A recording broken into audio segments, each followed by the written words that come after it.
All right, everyone, good morning. Welcome to Weather Products in ForeFlight. I had planned on not using the microphone. If you can't hear me, please just give me a thumbs down and I'll hop on the microphone. I'll be speaking about in this voice. Dan did a lot of introduction if you were here for his session just now. I was a former high school teacher. Prior to that, I was a sergeant in the Army, and while a high school teacher, I was a very mediocre basketball coach. So between those three things, I think I have a pretty loud voice. If you're curious, being heard in the basketball court is the hardest one to do. It's very difficult to be heard in that circumstance. So what we'll be talking about today, this is our last session of the week here at Sun and Fun. What's going on tomorrow, I'll just give you a little background information on it because there's a character limit in what we can share with Sun and Fun, and sometimes the way it's described isn't as descriptive as it should be. I believe it's called just ForeFlight training or something like that. What that is intended for is CFIs, flight students, and anyone involved with a flight school. So your manager, owner, thinking about opening one, and it's how you can use ForeFlight in your curriculum when training pilots. So that will be tomorrow, same room. It's 10 a.m., right? At 10 a.m. For Dan and I, this is our last session. This is who I am. I am Dan and myself. We are part of the customer education team here at ForeFlight. This is our job. If you've watched any of our ForeFlight webinars or attended any of them live, you may have recognized our voices. So we do quite a bit of those. We don't do all of them, but we do quite a bit of those. Dan mentioned several times, all of these sessions are recorded. They will be shared on our website. It's foreflight.com/videos or just the ForeFlight YouTube channel. They will be shared in about a week or two. So our agenda is the source and validity of ForeFlight weather, pre-flight weather briefings, weather and takeoff landing analysis, weather imagery, packed weather data, weather products on the map, in-flight weather products, and I might not have time to get to the Apple Watch. My Apple Watch will be a very brief overview of this. If you'd like a better demo of the Apple Watch, we can do that over in the booth. So before I begin, I just want to level set I am not a meteorologist. So the lens that I'm going to be looking at this through is learning how, when you learned how to do weather, to learn how to fly, and how I use it and how other people use it in ForeFlight. So if you have very specific technical questions about the weather, I'm going to assume I might not be able to answer them. That said, I'd be more than happy to get to the bottom of something with you. We might need to sit down for a second and look some stuff up in the pilot's guide to try to figure out some specific technical details about our weather. But that's where I'm coming from when I present this. So I'm going to start with the source and validity of our weather. So this QR code here, if you're curious, this just takes you to where you can find all of our weather sources. You may not really care where our weather is coming from. I know a lot of our military operators, a lot of our, maybe not as much in the United States, but if we have business operators who need civil air, whatever the civil aviation authorities' approval are, oftentimes they need to provide documentation about where their weather sources are coming from. This QR code will bring you to this web page that says who is the source of ForeFlight's weather. Shortest version to do this, if you're going to forget this, just Google where does ForeFlight get its weather, and it'll direct you right to this page. This does update whenever we do update our weather sources. You can see them highlighted there. The basic idea is that we get a lot of it from the weather company, and then we get a lot of it from NOAA. Things like METARs and things, and any METAR-derived weather information, those are reported from those weather stations. So airports or any other weather station reporting METAR. Short version is the weather company, and NOAA is where we get our weather data. Every time this is updated, we will update what our weather sources are. If you go to this page and scroll down, you'll see additional weather sources, but those are only available to military users. I think we don't hide it or anything, so if you're curious what additional military weather information is out there, you can scroll down, you'll find that. Does anyone here fly for CAP? Okay, a couple. Are you guys using your military accounts? Yeah, I've got a ForeFlight. Okay, but you're using the CAP MFB account? I'm not sure. Okay, so anyone who flies for CAP, you have access to the ForeFlight military product. There are some differences with that. If you have questions after the fact, if you do fly for CAP but never use the military product and you're wondering what I'm talking about, I can show you what some of those are. I have a military account on mine. I can demo for you. But yeah, so anyone who flies for CAP, you have some additional weather information that civilians don't have access to. The biggest one being 557 Weather Wing products And your obstacles, you have more obstacle data. That's the short version. So if you want a demo of that, I'd be glad to show that to you. All right, so we always get questions about every time we do a webinar involving anything with ForeFlight weather is ForeFlight weather legal? And I'm using air quotes because the actual regulations, I don't want to say they're unclear, but they're not super precise on what constitutes a full legal weather briefing. As far as the wording of 91-103, we meet the requirements of the pre-flight weather briefing for self-briefing purposes. This said, all of us brief weather differently. All of us prepare to fly in different ways. If the weather briefing, I'm sure you've all looked at it. If you find that lacking, use more weather. I call AWS every time also. Like in addition to using the ForeFlight stuff, I'll call AWS just because I want to make sure I have everything I need before I fly. If you're just worried about CYA and making sure you've done that weather briefing at a minimum, yeah, we do meet those requirements. So this is what we're looking at here. This is a section of, this is a part of 91-103. This is the information referencing Advisory Circular 91-92 about the pilot's pre-flight briefing, and I'll just call that out right here.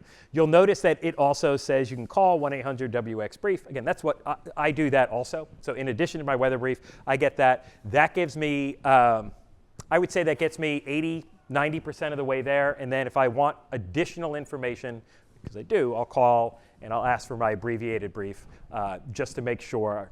I fly VFR, so I just want to make sure I don't get that visual flight rules. VFR flight is not recommended. That's really what I'm looking for.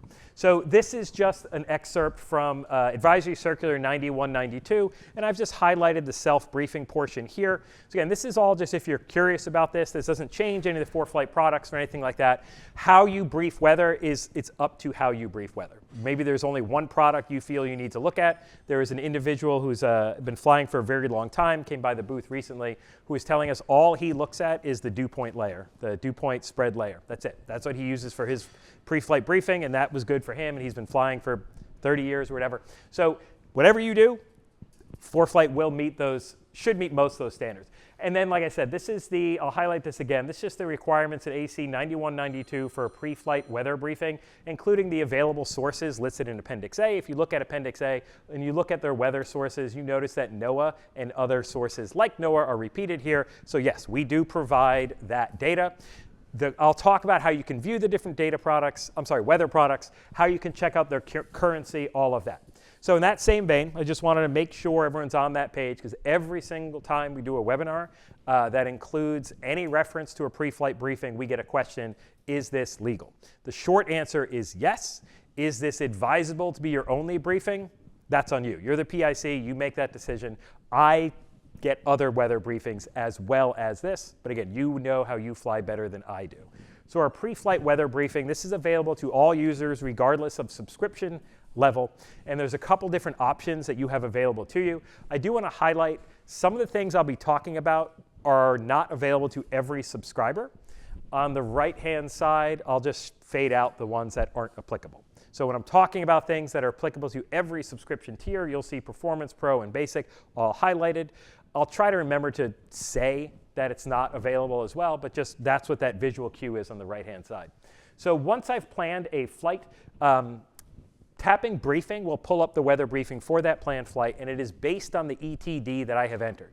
So if you're planning a flight and this weather briefing doesn't match when you're going to leave, so maybe you're leaving tomorrow, but you planned the flight Monday, and you didn't change your ETD, but you did a briefing, just know it's not going to be accurate. So you want your ETD to be accurate. Once you're ready to brief, go ahead and tap on briefing. This is the graphical PDF briefing format. I'll show you the other format that most of you are probably familiar with. All of you have access to this format, so when I show this, if you prefer this format, I'll show you how you can change it to this format, or if you prefer the other format, how you can change it to that. So this video should just show it scrolling through, and I think it's going pretty quick, but then I'll loop it. But this shows time-stamped imagery products. All of these products are time-stamped, so you can see when they were pulled. The very bottom of our screen, there's a time stamp as well that tells you when you briefed this. So I can see that I briefed this, I think it says 15 minutes ago. I briefed this 15 minutes ago. So if I were planning a flight, let's say at 1500, I might wake up in the morning, do all my flight planning at 09, and then do a flight brief, get a basic idea. If the weather looks like it's going to be good, I'll probably consider, yeah, I'm probably going to fly today, make sure the plane's available, et cetera, et cetera, et cetera. It takes me about 20 minutes to get to the airport I fly out of. So say I'm flying at 1500, at 1400, I may just do another briefing, make sure nothing has fundamentally changed. You can, every time you tap on that briefing button, if something has changed, we will generate a new briefing for you, and this timestamp would change. So you are able to use this to keep track of when you briefed a flight to make sure that you are flying safely with as much as possible the most up-to-date information. How you do this is up to you. Best practices, I would do this just before leaving the house because you do need an internet connection, or the FBO, wherever you're planning out of. Just before losing an internet connection, make sure you do this. That way you know it's the most current version possible. If you have access to weather in the cockpit, you'll have some additional situational awareness tools that others might not have. And this will include, you saw me scroll through it really quickly, but it had things like winds, prog charts, METARs, TAFs, NOTAMs, SIGMETs. Those are all in the briefing package. Depending on how you prefer to fly, you can print this out also. You can email this to somebody else. You can download this, lots of different things you can do. If you're flying again, if you're using if you are running a flight school or involved with flight training, you may prefer the students to print this out. So they have a hard copy that they have completed the briefing. Maybe you want to use this to go through and brief it with them, but you can share this, download this, print this, whatever you'd like to do. You can just do it by tapping on the little Send To icon up there. Once you tap on that Send To icon, you'll have all of your options. You can see print, save to files. This will save it to your iPad or iPhone files. Save to flight files. If you don't see that on yours, that is available only for the higher subscription tiers or commercial accounts. And what that does is append that file to your flight. Again, it's used primarily by commercial or business aviation or flight school, so you can have specific files saved to individual flights. But that's what we're looking at here. You can do whatever you like. All right, so that was the graphical PDF format. Most of you probably don't use that. Most of you probably use the graphical HTML. If you'd like to see what they look like and just compare and contrast them, the information is generally the same. If you tap on More, then Settings, and that's what I've kind of skipped that step, More and then Settings, in the filter up here, just type in the word briefing, and you'll see that setting. Most of you should have whatever you're currently using displayed right there. Graphical HTML is the default for most users. If you tap on that, you'll see your options. So if you'd like to see the graphical PDF, you'll have that additional option. Couple caveats. If you are on a business plan, a commercial organization business plan, you only have access to the standard briefing. You don't have, the PDF briefing. You don't have access to the HTML briefing. If you are operating in Europe, you don't have access to the HTML briefing. And I believe anyone who's using the military account on their CAP account, you also don't have access to the HTML briefing. That I need to double check, but I'm pretty sure that's true. But if you'd like to see the difference, this is the difference. The primary different functionality is instead of one document that you can just scroll through, print out, blah, blah, blah, blah, it has this interactive element on the left-hand side where you can tap through those items. The benefit of this is you'll notice these have this little color-coded thing here to let me know that I haven't looked at that product yet. So if you pull this up, I can see that I haven't looked at those individual products yet. Just like with everything else, this includes a timestamp. I can refresh right from here. So this is what most of you are probably used to using. If you preferred that other one, again, most people prefer this, but if you prefer the other one, you can change it by doing More, Settings, Filter for Briefing, and you'll see your options available to you. The biggest difference of this, other than the navigable menu at left and telling you what you've seen and what you haven't seen yet, is sharing this is different because it's not just a PDF. So it's not going to print, you can do it, but it's not going to print easily or pretty or anything like that. So just a video of what that navigation of this looks like. Did this video stop? Hopefully. There we go. Video of what the navigation looks like. Just like with every other touch menu you're used to, you can just tap on it. It'll bring you to there. You'll notice as I'm tapping along that the little, in this case, the amber colored light is disappearing, letting me know that I have already briefed this. The content is almost identical. There's some small changes that I don't remember off the top of my head that are in the pilot's guide that if you're curious about, we can dig into that and figure out what they are. But generally speaking, situational awareness purposes, the content is all the same. This is just me clicking through this. The difference is instead of scrolling, I'm tapping on the right arrow to just advance through the briefing. Sharing this is different. If you did want to share this, you'll see you don't have a print, save as PDF or print option. You do have a web page to PDF, web page to long image. Open in Chrome will open the briefing just in the Chrome browser. So if you wanted to print, if that was part of your workflow, if part of your workflow was I want a hard copy of my briefing either to cross-brief with somebody else, maybe you're using it for training purposes, the PDF is an easier option to use. If this is just for you, this is probably the easier option to use. You just tap through it, get an idea of what you've read, what you haven't read. Everything else is basically the same. So if you did open this or share this with somebody, the URL, this is what it looks like when being opened on web. It's the same briefing. So you could do it this way. You could share this with somebody and they could do the briefing. Something I have never checked before is I don't know if that person needs a ForeFlight account to view this. I might check that later. I don't know if they need a ForeFlight account. I know if you're sharing a flight plan as a URL with somebody, they don't actually need a ForeFlight account to view the flight plan, so it might be the same. Might be the same on this. Yes? Do you have, I apologize for bringing it late, so you may have already said this. Is there an option for plain language in the just PDF format? In the METARs? Yeah. So the question was, is there an option to put, basically decode the METARs in the briefing? There is on the app, on the airport view and map view. I don't know if that carries over to the briefing. I would have to test it. So if you want after we're done, we shouldn't take more than a couple minutes. I don't think the decode METARs option carries over to the PDF briefing, but I'm not 100% positive. And you want to try to check it? Okay, he'll try to check it for you. We'll see. I don't think it does, but we'll verify.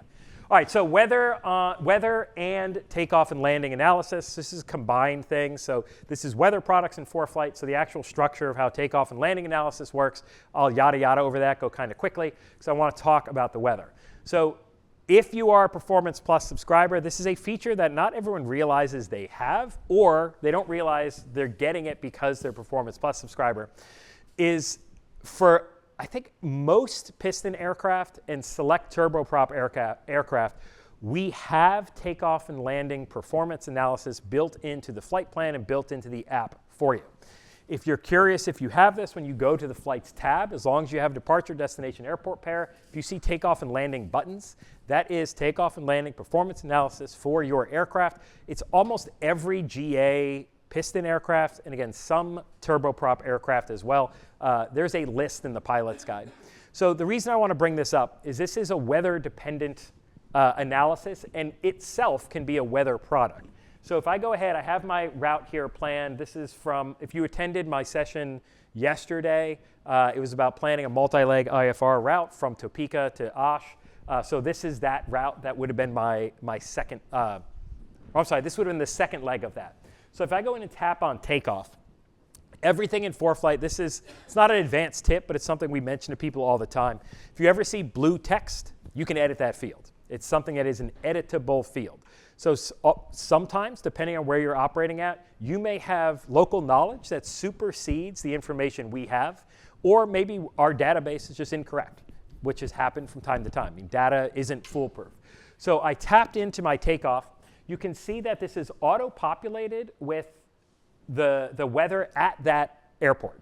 And the source of that is the METAR that was issued 46 minutes ago. So again, just like with the weather briefing, I'd want to do this as close to departure as possible to make sure my weather is correct.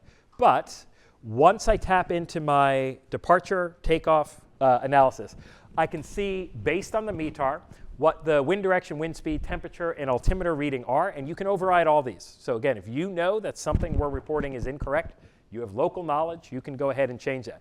So one time, we ended up not flying that day, but I was flying with my CFI out of Georgetown, and it felt very windy. And I was driving up to the airport, and I was like, I don't think we're gonna fly today, it's very windy. I got up to the airport, and I have a handheld backup radio. I turned it on to the ATIS, and it said the winds were 11 knots.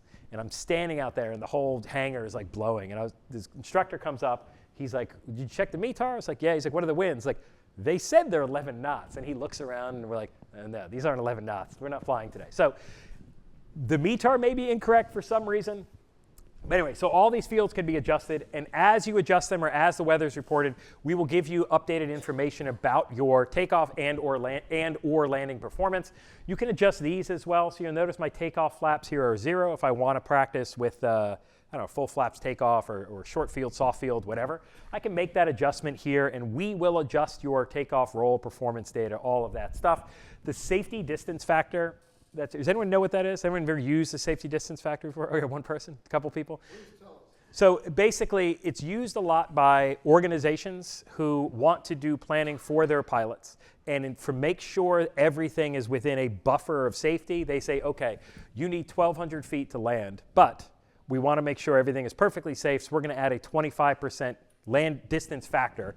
We'll change this to 1.25. We'll run those numbers again. We'll only show runways that have at least 1,600 feet.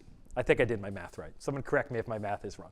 But that's how it works. So you can do this on your own. So if you know, like, I'm a perfect pilot, every landing I do is perfect, every takeoff I do is perfect, leave this at 1, and the distance you need will be whatever distance we calculate. If, like me, you're not a perfect pilot and your landings aren't always exactly where they're supposed to be and your takeoff sometimes takes a little longer than it's supposed to be, I might want to put that in at 1.25. And the idea is just to make sure if my takeoff roll with my personal safety buffer based on current conditions exceeds the runway length, I probably shouldn't be taking off. That's the idea behind it. So I have no runway selected. I'm going to go ahead, tap into there. You'll see some weather information is displayed here. As long as you're receiving weather, and this is at altitude with ADS-B or on the ground if you have internet, we'll tell you where the best winds are. You can see where my headwinds are. You can see the crosswind component as well. So basically, we are suggesting that at this runway, you use either runway 31 or runway 18. The distance of both of those for most of your aircraft is probably fine. If you were operating a larger aircraft or was a smaller field, you might have a different take on that. But I'm going to use ForeFlight suggestion, but I want to tap in and see the details. This is not a weather product, but I can get details about that specific runway. So that's runway 31 at Tango Oscar Papa, and I can see the slope, I can see the heading, I can see the traffic pattern, my wind, I can see my Tora Tota as the distances. All of that stuff is displayed, and you can do this for every runway, for every airport you're planning to plan for your best, whatever it is the best takeoff, the best landing. And this can be done at altitude, so if you don't know what runway you're using at landing, you can plan for one, you can brief for one, and then if that changes, you can change this as well. So I went ahead and I just selected runway 31, and you can see that I do have, based on my conditions, my total distance for takeoff is 2,215 feet. This will adjust based on weight, so as you add cargo, as you add passengers to your aircraft, this will adjust as well. So I know, based on those distances I saw, I should be fine. I really shouldn't have anything to worry about. But if Tower is asking me if I can do an intersection takeoff, now I can check that number and determine whether or not I can or can't. I know Gary had a whole thing about just never do an intersection takeoff. So, if you're comfortable saying no to the tower, great, do that too. But if you are like, well, I want to see if I can, you can look at the map and say, okay, this point to that point, that's only 2,185 feet. Maybe I can't. So maybe I'll say no to that request. And then safety distance factor, where that comes into. So I'll back out of that. I'll look at the same thing in landing. It's basically the exact same information. We have our wind direction, wind speed, temperature, altimeter. The one thing I'll caution here, if you're using this for planning, this is current, not forecast. So if your flight is 3 hours and you're doing this an hour before departure, the weather data you're using to plan your landing will be 4 hours old at the time you land. If you are receiving ADS-B in weather, this will update as the METAR updates, so you can do that closer to arrival to make sure your information is correct. The information's all the same, though. It is all editable. I'll go ahead and tap on that. I can see what runways are available at this airport. I get my idea of wind direction, crosswind, all that. I'll add that, and I can see my total distance, just like with my takeoff. My total distance is displayed across the top. I have the option, again, if you are operating in a flying club or a flight school environment or something like that, or you just want to keep paper records of things, we can create a summary of our takeoff and landing performance.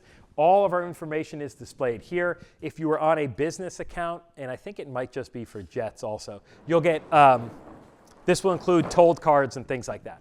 But for most of you, if you're a Performance Plus GA user, you'll receive a summary like this. It can be printed, downloaded, shared, etc.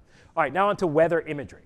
So this is our imagery tab. There's a handful of users who this is primarily what they use in ForeFlight is the imagery tab. I flew with a CFI who basically all he used was the prog charts. That was his, I don't say that was his entire briefing, but as part of his ForeFlight part of briefing, all he used was the prog charts.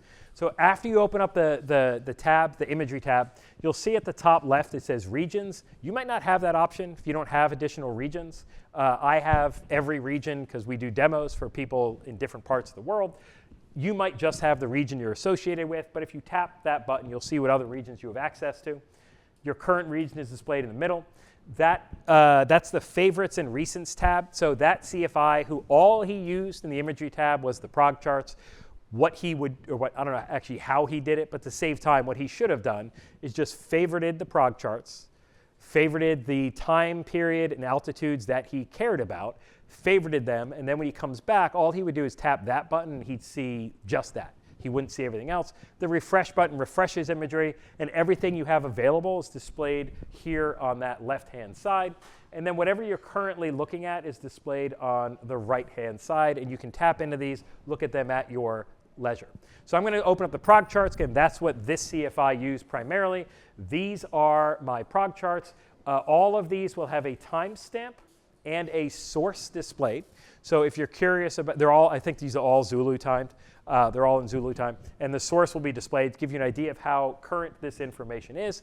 Once you're looking at these imagery, at this imagery rather, if there's more than one available, you can see me tapping through just to get, I think it started at, I think it's 3 hours, 6 hours, et cetera, et cetera. So I can tap through and then get an idea of what is happening on this particular weather imagery product. What is the forecast? What does the trend look like?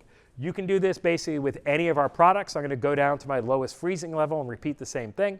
Slight difference on this video here, and you can do this by tapping in or tapping. Basically, you tap in and you'll get the advanced buttons. You tap again, the advanced buttons will disappear. And if you prefer, you can just swipe to swipe along.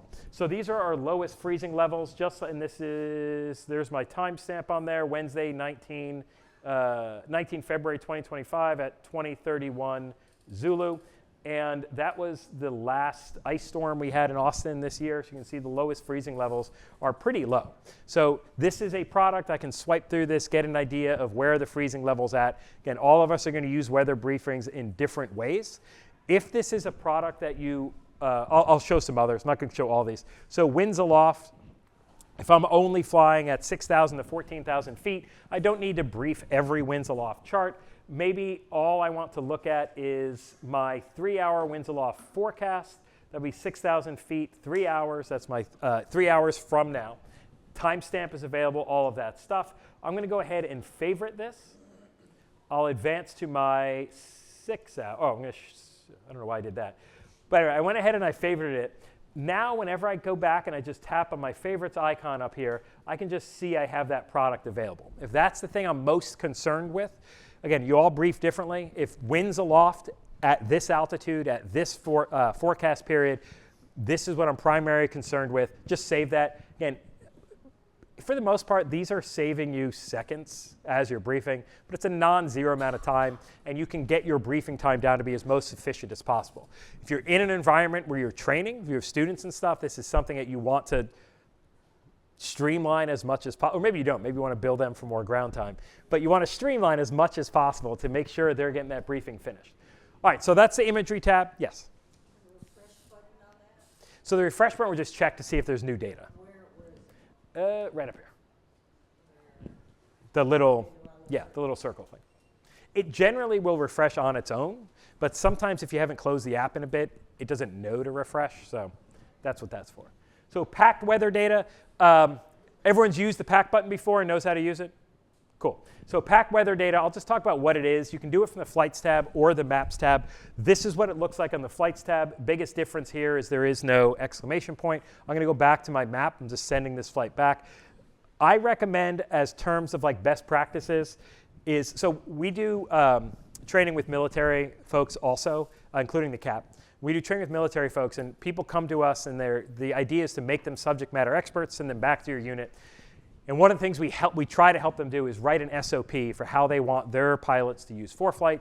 One of the things we always suggest as part of SOP is when they turn on their device, first thing to do is eyes go down here. If there's a red bubble, something's out of date, you need to download it. Second thing we always emphasize is if you're flight planning, if you see a red icon here, pack data. That means some sort of weather data has been updated since you last did it. This is not a required step. I mentioned the validity of the pre-flight weather briefing. This is separate from that, but you would be wise to make sure you do this. You'd also want to do this as close as possible to departure. Workflow is really simple. Most everyone here said they've done it already. You can see what it is you're packing. So a couple just little efficiency notes I'll mention. If you've set up your download and region settings to match where you fly, this number should be relatively small. If you're flying somewhere out of where you normally fly and you haven't downloaded that data, this may be a little bit large. So for military folks who are doing missions all over, oftentimes the pack was a pretty large download bundle. This is also why you want to do this when you have reliable internet access. That said, you don't have to download all of this. So if you don't care about comments, just don't download them. So if you want to download everything, you'll just tap on pack. A little bit of how this works. So when you do this, we'll have a little inset map showing you the little, corridor around your route. The structure of that is 25 nautical miles left, right of center line. That's where we're packing data from. However, it's also 50 nautical miles around departure and destination airport. That is not displayed visually, so this should look more like a dumbbell or a dog bone, where this is actually double the size on both ends. And the logic behind how the packing works in the device is anything included within the corridor or intersected by the corridor is data we assume you need. So if you haven't downloaded approach charts or airport diagrams for, I don't know, let's say, I'm sure there's an airport right here somewhere. Because this state is intersected by that line, this will be included in the pack. So if you're packing sometimes and you're wondering why it's such a large thing, that's why. Anything inside or intersected by that corridor will be included in the pack. The simplest way, if it is frustrating you, if these are taking too long, adjust your download and region settings to make sure it matches everywhere it is where you'll be flying. The pack data varies a little bit based on your subscription level, but everyone has NOTAMs, AirMITs, SIGMETs. All of that stuff is going to be packed. So go ahead, pack it. Again, once it's done, you'll get that alert. This is something that's not clearly communicated to the user, but the pack data, we will eliminate it when it's no longer valid. And this is from the pilot's guide. This is the time to obsolete based on the type of data. So you can see METARs after 3 hours, winds aloft after 12 hours, et cetera, et cetera, et cetera. So if you're curious when that data goes away, it does. There's the question about deleting data. If you are concerned about data management in your device, if you go into your downloads, hit delete, there'll be an option to delete expired. That's the quickest way and safest way to clean up any data you have, because then anything that was expired that we hadn't yet deleted, you're just going to manually delete. If you hit delete and then delete all, just bear in mind you're literally deleting everything. I probably wouldn't recommend doing that, but deleting expired, we do it automatically, but not the instant it's expired. I don't remember what that timeline is. It might be we check every week or something. So you might have data that is expired on your device.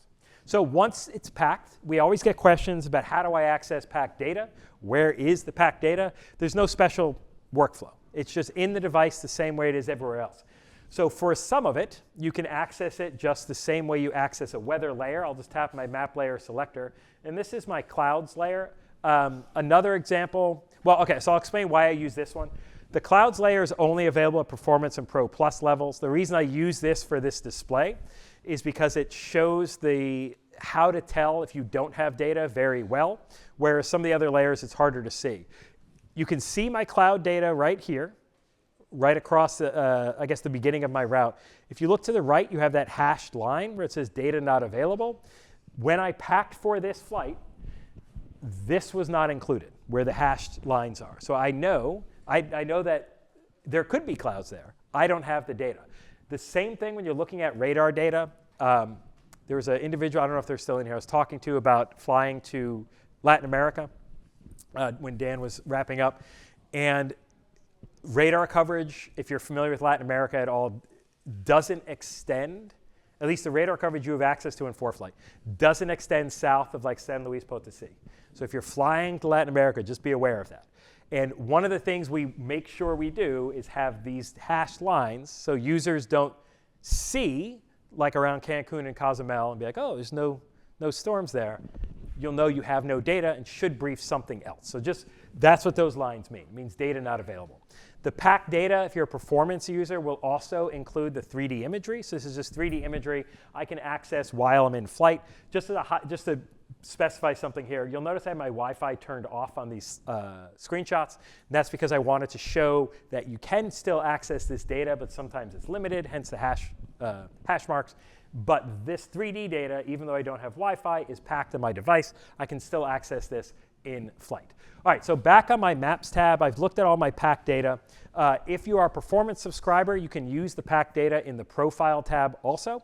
You can use the Profile tab when looking at weather data. There's some variance based on subscription level, but if you're a performance subscriber, you can access all of this in the profile view, even when you don't have internet access. I'll just go through some of these. Right now, I'm just looking at airspace.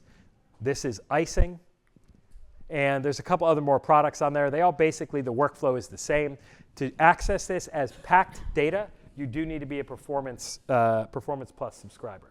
All right, so some weather products on map. I already looked at them a little bit. I've moved my map here because I wanted to make sure I go somewhere that has a little more dynamic weather to show how these appear. So you look, I went up to, this is, I guess, Southeast Alaska.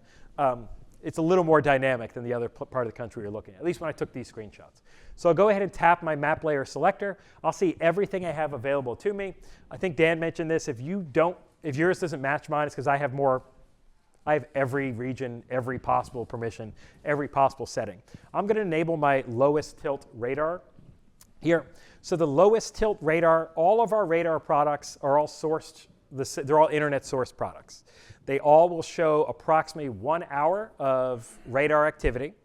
If I hit play down here, this will play approximately 1 hour in the past up till now, and it's updated more or less every 5 minutes. There are slight differences between the different radar products. The biggest difference is the lowest tilt radar. This is 0.5, I guess it's 0.05, I don't know, 0.5 degrees of returns, and this shows the precipitation that is most likely to be hitting the ground. The radar and radar classic, those differences between these two at the top, those are just graphical differences between pixelated and vector graphics, but the data's the same. The lowest tilt, if you look at this, the odds that rain is hitting the ground here are pretty high. The radar and radar classic, that angle is not as low, so we're getting returns that might not actually be hitting the ground. Again, all of this information is in our pilot's guide if you need more technical details. So this is the radar layer. Again, the radar classic, same data. The difference is just some graphical differences. Something I want to point out on what's displayed here in our radar layer is this also shows storm cell attributes that include, there's a legend that will show you what are the attributes of that. You can see echo tops and movement are all displayed here. That's what arrow is showing me. So I mentioned we can show storm cell attributes. This is the legend. This is not displayed on the map anywhere, but this is in the pilot's guide if you're curious. I just took a picture of it and showed it here. So on the previous one, we had a storm track. It looks like here. Yeah, that's a large column of rotating air, and we can see the echo top of that storm, and then that's the direction in which it's moving. If I tap play, I'd be able to see, again, the last hour of activity. There was a request just yesterday from a user for us to have forecast radar data in the app. We don't have that. I asked one of our technical people if there was a technical reason why. He said no. So if that's something you'd be interested in, we do a lot of the features we build are based on user feedback. If you would like that feature, if you email us at team@ForeFlight and say, hey, this would be a great feature, we basically triage, what's that saying, the squeakiest wheel gets the oil, or whatever the saying is, gets the grease. Same thing. If people complain a lot and say, hey, I want this, I want this, I want this, if enough people complain, someone gets the work. So this is lowest tilt. Again, just as you hit play, you can see how the storm moves. Lowest tilt just shows us what are the most likely precipitation to be hitting the ground. I'll show some others. This is our satellite. You'll notice there's two different satellite versions. There's satellite enhanced and satellite, color IR. This updates every 3 minutes. However, the data updates every 3 minutes. The imagery is usually not every 3 minutes because the data changes aren't as substantial to generate a new image. The imagery itself will typically update every 30 minutes. This view is presented in grayscale, and the IR scale is showing us the temperature of the cloud tops. So the turbulence layer, this is a forecast data product. The radar layer is historical. This one is forecast. This also allows you to adjust the altitude in 1,000-foot increments. This forecast is rerun hourly and extends 18 hours into the future. Icing is another internet source layer. This is updated every 6 hours, extends 18 hours in the future. It also has an altitude slider at right. So the way you would use this for planning purposes is I know I'll be flying at 14,000 feet. Put the slider up from 0 to 14,000 feet, see what the conditions are going to be like as you climb to cruise. Do that for any of these layers. Cloud layer, this is another forecast layer. This is derived from the GFS cloud coverage product. This is also run hourly, extends 18 hours in the future. This is our dynamic winds aloft. If you've never seen this, it looks really cool. I'll hit play, you can see what it is. I also use this for flight planning in addition to my brief. Effectively, this is performance plus users only. Once you turn it on, I'll replay that video again so you can see what happens. Once you turn it on, you have the altitude slider at right, but what you can do is if you press and hold anywhere on that layer, you can see what the wind temperature, wind speed, wind direction at that point at that altitude are. Now this is it's an algorithmically generated product. So we're taking all the forecasts, all the reporting data, and saying that's what it should be. So when I mentioned that I always just call AWS also, one of the things I ask is winds aloft at that position to verify how close or off this is. So their data is going to probably be more recent. This is just algorithmically generated data. Several layers are derived from METAR. This is our dew point spread layer. This is our flight category layer. These are packed effectively on a global scale. So when you pack for a flight, you should have these well outside of your flight plan area just because the data size is so small.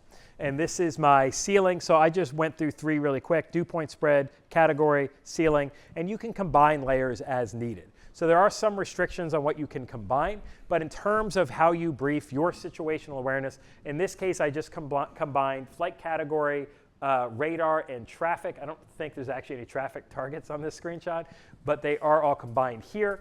Anything you're looking at on the map, upper left-hand corner, if you tap, you'll see the updated timestamps for those, even if you're combining layers. So I tapped on that, and I can see lowest tilt was at 10:05, flight category 10:09, traffic 10:11. So you get an idea of what you're looking at. Is this recent enough to use for my planning? So this is, I guess, tips and tricks maybe. You can get a weather forecast for any airport position or location. I'm going to go ahead and tap on my airport. You can see left-hand side that swings in from the right. I'm sorry, the right-hand side that swings in. I can tap on weather, and I can see all of my weather information here. METARs, TAF, model output, statistics, forecast, daily, and winds. There's a question about decoded METARs. Again, these are the decoded METARs. I will verify if that shows up in the briefing. I don't think it does. The 10-day weather forecast, we get a lot of questions about what that is. I'm going to kind of yada through these. I don't want to spend too much time, but you can tap on them and view what they are. The daily forecast, we get a lot of questions about that. That's just a weather forecast, the publicly available weather forecast that we apply models to pull out some aviation-specific forecast information. Oftentimes, it is not as accurate as the METAR, because the METAR is not a forecast, this is happening. So if you look at the daily weather forecast for Lakeland for 12 o'clock, and then look at the METAR, and they're different, it's because one is a forecast, the other is reported data. And then winds are going to report it as well. You can see this hasn't been updated in a while, so I might not want to do that. So just a quick tip and trick. If you're on your homepage, if you tap and hold on the ForeFlight icon, from here, there's a lot of things you can just jump straight into. One of the things I do all the time, even when I'm not flying, is I'll just tap on local forecast, and then this is that 10-day forecast. The accuracy of this, again, it is a forecast. It is better when you are physically closer to a weather reporting station. If you did this in the middle of the Atlantic, it might be correct. I don't know, but it's interpolated data. The closer you are to a weather reporting station, the more accurate it would be. So if my wife and I are planning something in the morning and she's like, hey, we should go for a walk later, I'll just do that and say, oh, it's going to be 113 degrees in Texas. Let's not do that. All right, so in-flight weather products. These do vary based on your connections. Dan talked a lot about the Sentry. Connect the Sentry. I think you already did this. We'll connect the Sentry via Wi-Fi. You can rename your Sentry, by the way. So if you fly in multiple aircraft and are worried about someone else's Sentry, this is something that will be renamed in the device panel. If you want to know how to do that, we can show you. But once you're connected to the Sentry, again, Dan already did all this, so I'm going to go through that. Once you're connected to the Sentry, you do have some externally sourced weather data.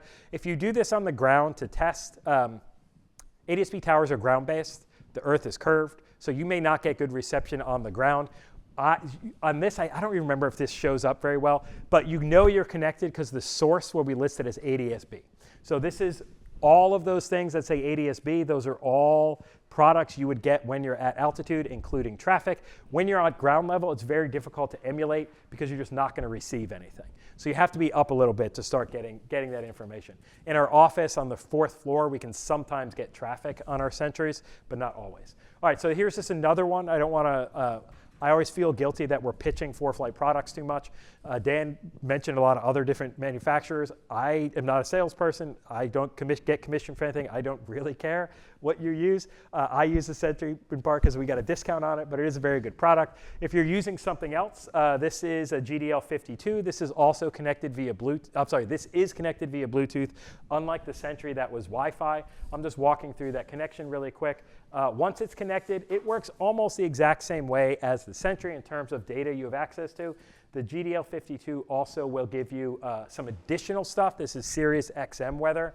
I believe, if somebody knows, holler it out, but I believe you need a different subscription for Sirius XM weather. Anybody? Okay, I got a couple head nods. So yeah, so just be aware. I'm sure you can talk to the Garmin folks. They'll give you a rundown on what that costs, but it does require additional subscription for Sirius XM weather. I also believe that's only CONUS. But you'll get ADS-B weather and Sirius XM weather with a product like that. So the Apple Watch, if you haven't noticed, I have a Casio that was made in like 1987, so I am not an early adopter of technology. I have never used the Apple Watch, so I'm going to run through what it looks like and kind of what you can do on it. If you would like to see a demo of this, a better demo of this, if you go over to our booth, there's a gentleman named Don, larger guy, white hair. He's he flew F-15s, right? Former F-15 pilot. He uses this. He can give you a better demo. But effectively, you should be able to just get the idea of looking at this. You can get local weather. You can get airport weather, all of that stuff on the Apple Watch. All I did, this is what the home page looks like here. One caveat, I did make a note of this in my presentation to make sure I didn't confuse anyone. This does not connect to ADS-B or XM. So you would not get ADS-B weather in the cockpit on your Apple Watch. Just be aware of that. This is Wi-Fi cellular only. This is what the home screen looks like. You can go ahead and get local weather. You'll notice at the bottom we have these, I'm sure there's an Apple name for this. I don't know what to call them other than dots. So you can swipe over, get more information. It's just the weather forecast, weather information, see the wind. I can see effectively what my METAR is there. This is the same information that's on the ForeFlight 10-day forecast. Instead of being horizontal, it's vertical. I didn't mention it on the 10-day forecast, but these are projected conditions, color-coded VFR, MVFR, IFR, LIFR. On the ForeFlight, they'll be horizontal. Here, they're vertical. If I want to see airports, I can save some favorite airports. In this case, it's George Bush Intercontinental. You'll notice the actual locations change because I didn't do this on my Apple Watch since I don't own one. So they're kind of all over the place, but the functionality is the same. This is the airport view. I'll just go ahead and scroll up. I can see it's VFR. I have my ATIS frequencies. I can see weather, same exact viewpoint. I can see temperature, dew point, winds, VFR, ceilings, all of that stuff is displayed. And then if anybody has any questions, we got to clear out so Gary can get up here, and I don't want to take his time. He was generous enough to lend us some materials. We'll be out in the hall after we straighten up to answer any questions. Thank you guys for attending. Enjoy the rest of the show. Hopefully we see you at the booth, and enjoy flying with ForeFlight. Thank you.